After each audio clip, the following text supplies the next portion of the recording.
I'd been at the 5th General Hospital for close to 6 months, and in that time had experienced more of life than I ever could have imagined. It's ironic that I left England to kill a year before going to university, but little did I know what would be in store for me in that year and how it would influence the rest of my life. Even though I'd beaten all the odds by being accepted at university to study theatre in education, I now realised that I didn't want to follow that path. Instead, I wanted to be a social worker. I'd become so entangled in the lives of the GIs and was very passionate about trying to help them. Of course, even though I was always optimistic that I would be able to make a difference, it was often a losing battle. But that didn't stop me from caring and treating these young men with the compassion and respect they deserved. With the murder of Billy Sutton, a sweet, tortured soul, I was beginning to see yet more of the insidious effects of the Vietnam War up close and personal. I thought back to when I was at home in Coventry and my mother's comments as news reports of the war came on TV. She'd say, "Oh, turn that off. I'm sick of hearing about the Vietnam War."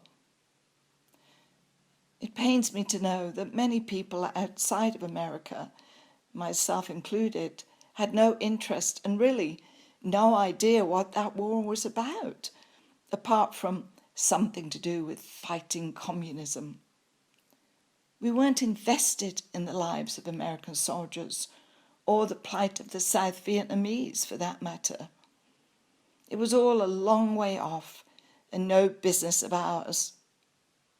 Years later, when I was working on Good Morning Vietnam, I was privileged to meet and become friends with several remarkable Vietnamese survivors of the war and learned more about their traumatic experiences. For now, I was fully invested in the lives of these young Americans, although beginning to feel slightly overwhelmed with their problems and emotional demands. It really all came to a head when Dave was implicated in Sutton's murder, and I was also suspected of being involved. I won't bore you with the details of meeting with military officials, which actually is all a little blurry because it was so chaotic. But that was normal for the US Army at that time. The good news was that Dave couldn't be held because he had an alibi. At the time of the killing, he'd been with me. He was devastated that his friend had been killed and had no doubt that Carter was the shooter. But it wasn't a cut and dry case. With all this drama and confusion, I was beginning to realise that I needed to move on. It was almost an uncontrollable inner urge pushing me forward.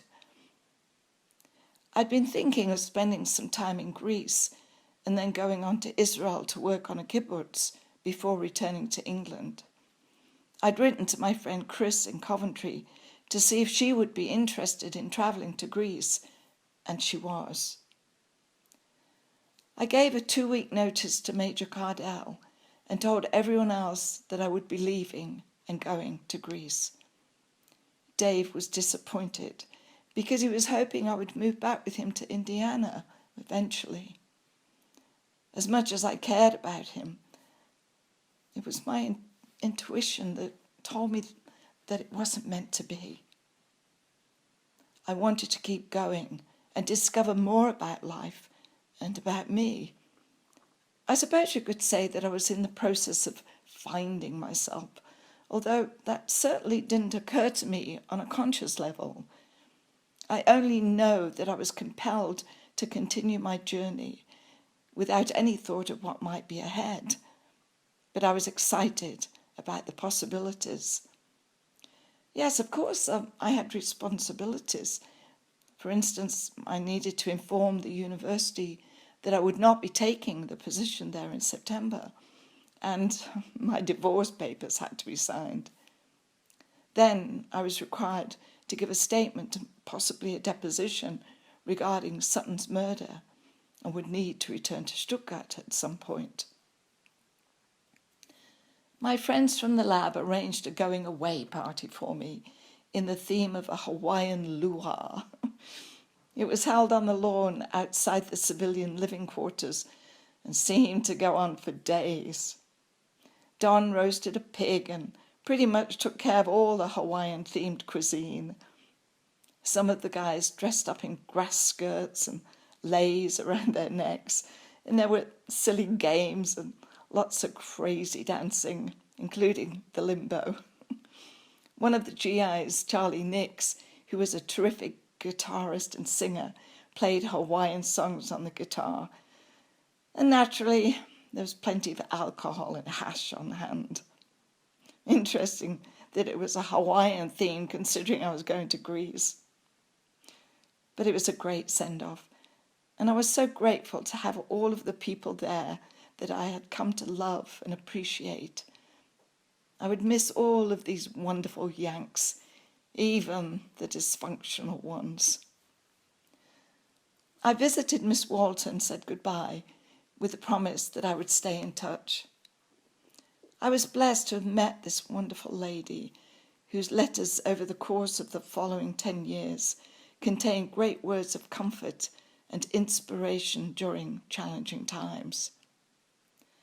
I then dropped by the Rob Roy pub to see Eddie, a barman there. We'd become friendly when I'd first arrived in Stuttgart, and he'd shown me around the city and taken me out for dinner a few times. A Palestinian Arab, he was studying hotel management and had been in Europe for 2 years. He had a great sense of humour and made me laugh a lot.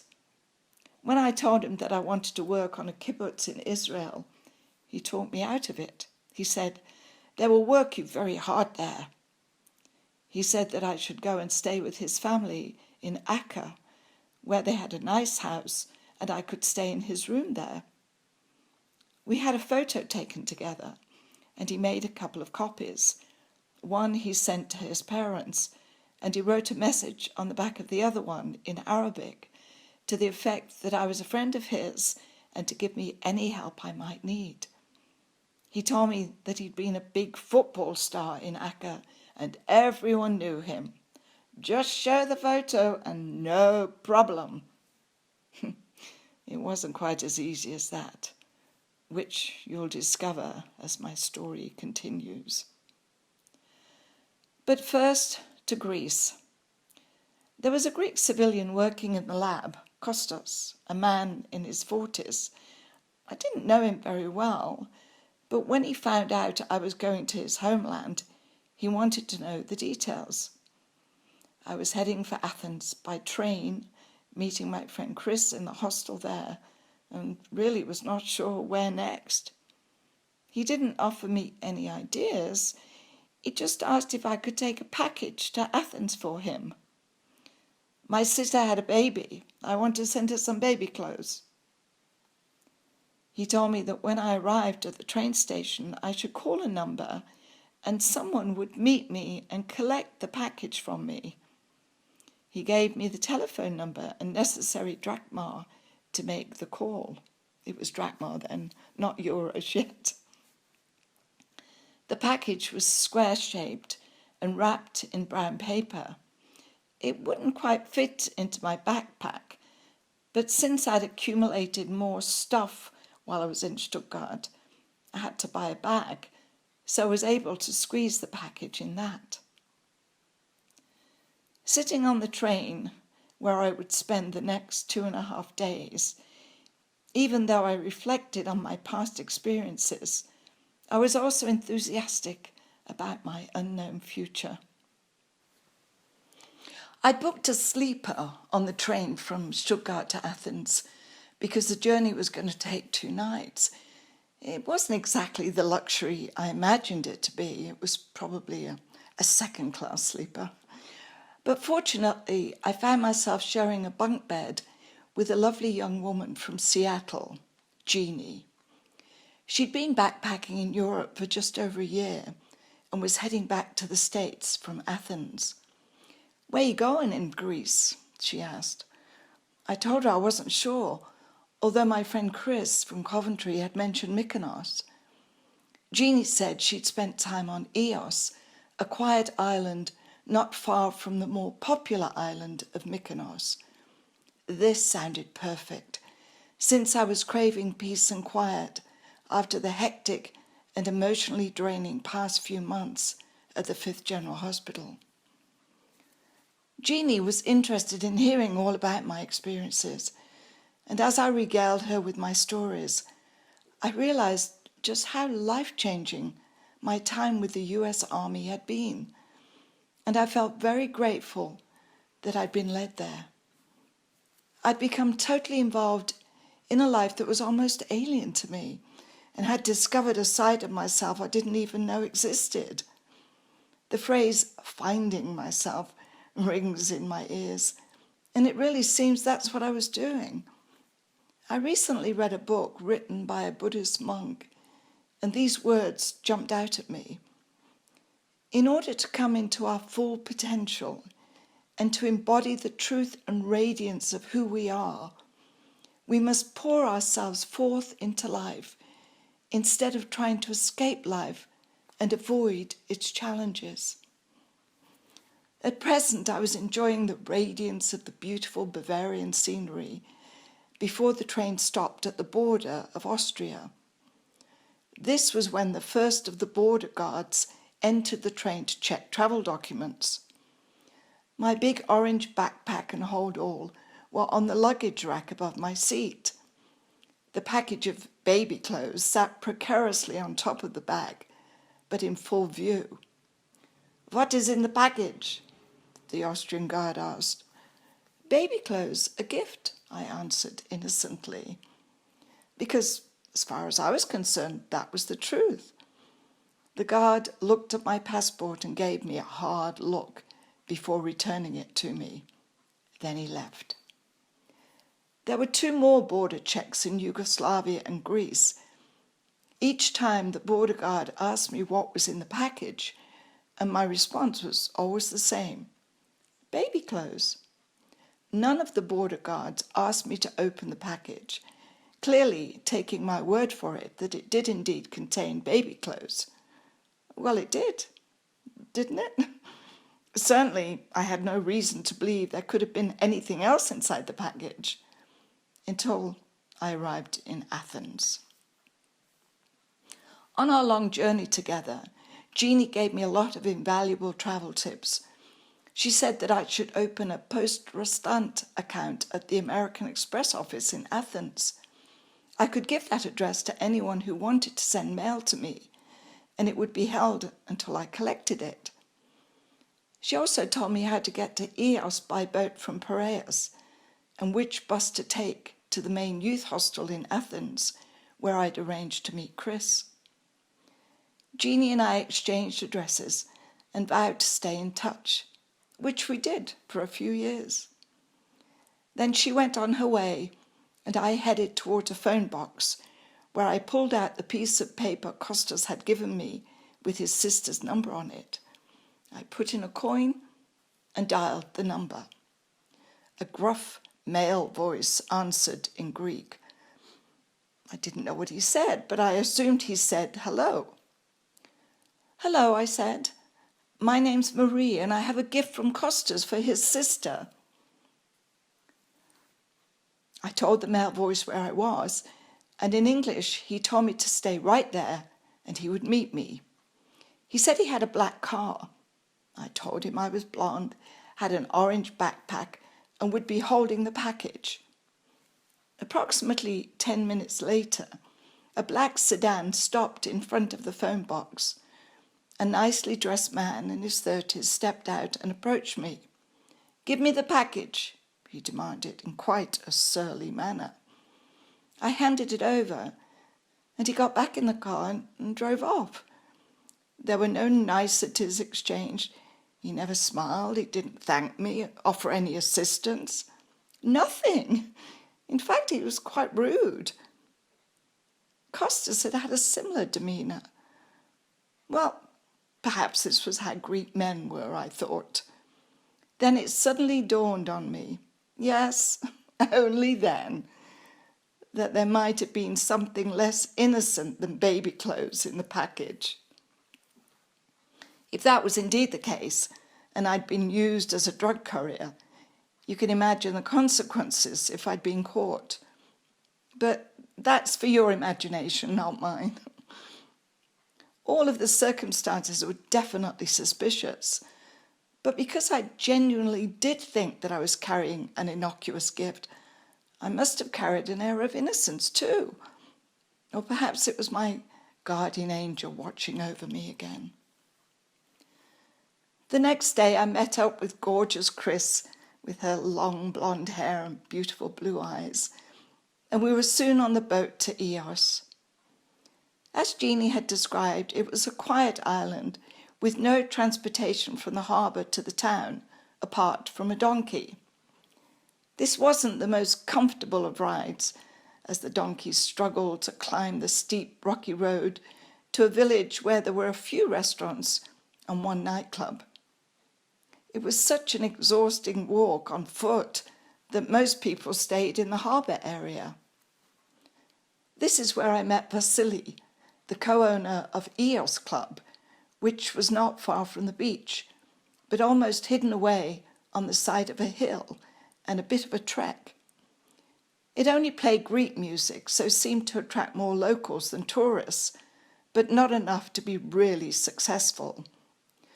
The club had a magnificent view of the harbour, the sea and hills in the distance. One evening before the club opened at 9 p.m, Vasily and I were sitting drinking wine, eating olives and feta cheese as we watched the sun setting over the bay. The only modern record I could find, I'm Being Followed by a Moon Shadow by Cat Stevens, was playing in the background. I'm not kidding. It was the perfect soundtrack to the most amazing sunset. It was a magical moment that took our breath away. This is too good not to be shared, Vasily. Why don't we get more modern music, reduce the cost of drinks and serve a few snacks to tourists after they come off the beach? You could call it sunset hour.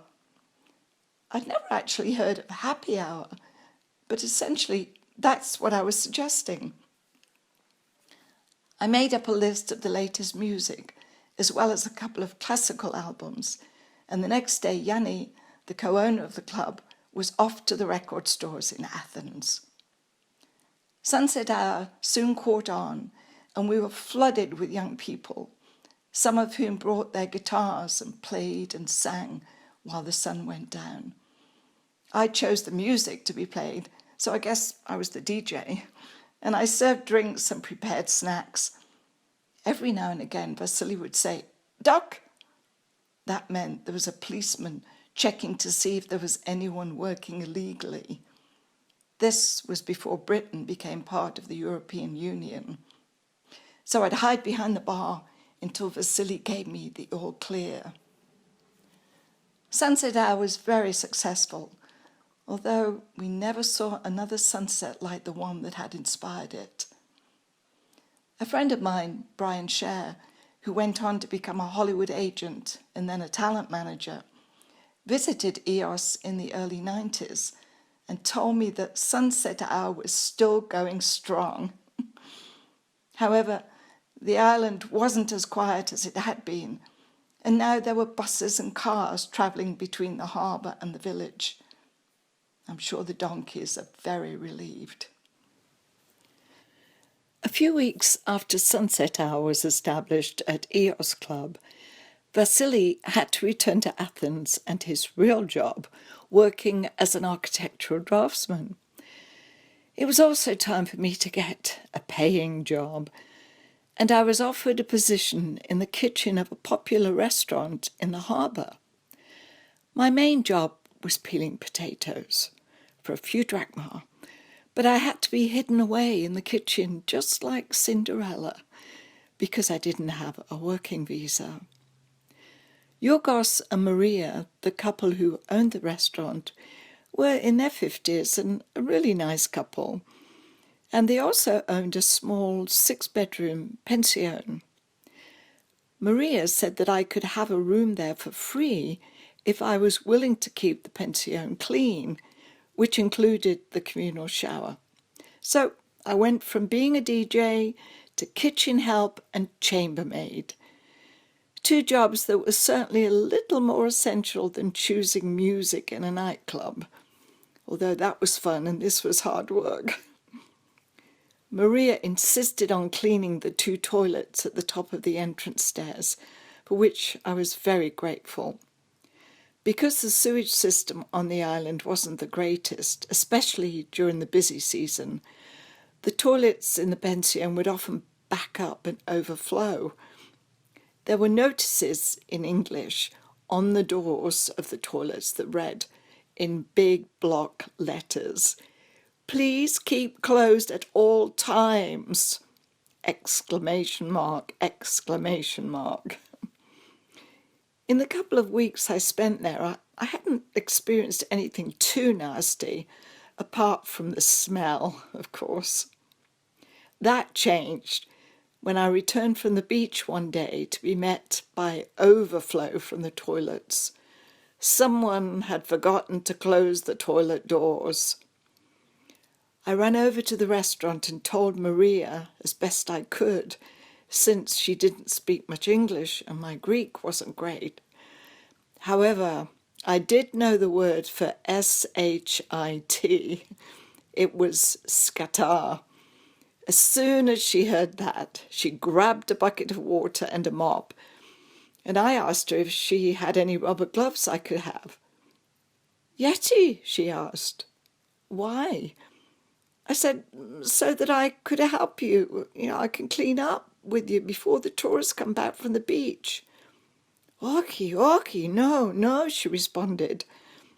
She indicated it wasn't for me to do, that it was her work. Before she could say anything else, I grabbed a pair of rubber gloves and a rag I saw on the sink, and I followed her to the pension. As we worked side by side, cleaning the excrement from each step, leading from the toilets to the front door, Marie continued to chastise me for helping her, insisting that it wasn't work I should be doing. But I was no better than she was. We were the same. Why shouldn't I help her? Obviously, it wasn't the most pleasant of cleaning tasks, but needed to be done. I just couldn't let her do it on her own. From then on, Maria never stopped thanking me, making special dishes at the restaurant and loading me up with desserts. When I told her that I would be leaving EOS and going to Israel, she was disappointed, but said I would always be welcome at their home in Athens whenever I wanted to visit. I'd bought my plane ticket to Tel Aviv when I'd first arrived in Athens, so Chris, my friend from Coventry, who was having her own adventures in EOS, thankfully minus the scatar, knew that I was going to Israel for 3 weeks.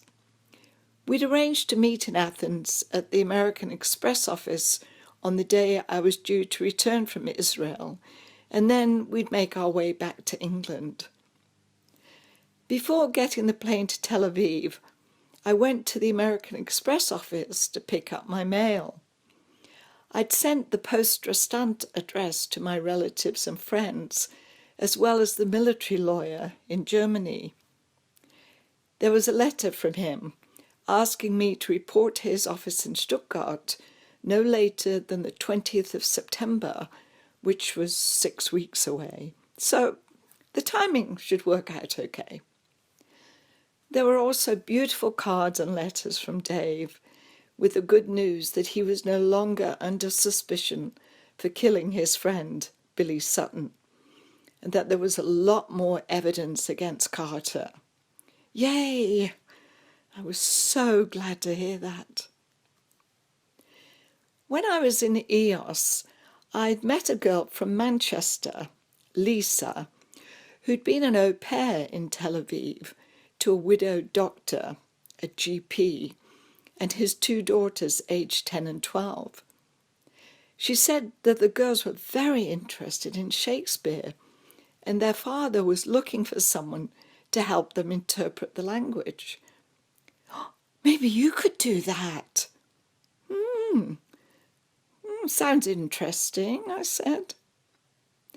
Because my flight to Tel Aviv was arriving in the early evening, I'd intended to stay there overnight and explore the city the next day before taking the bus to Acca, where Eddie's family lived.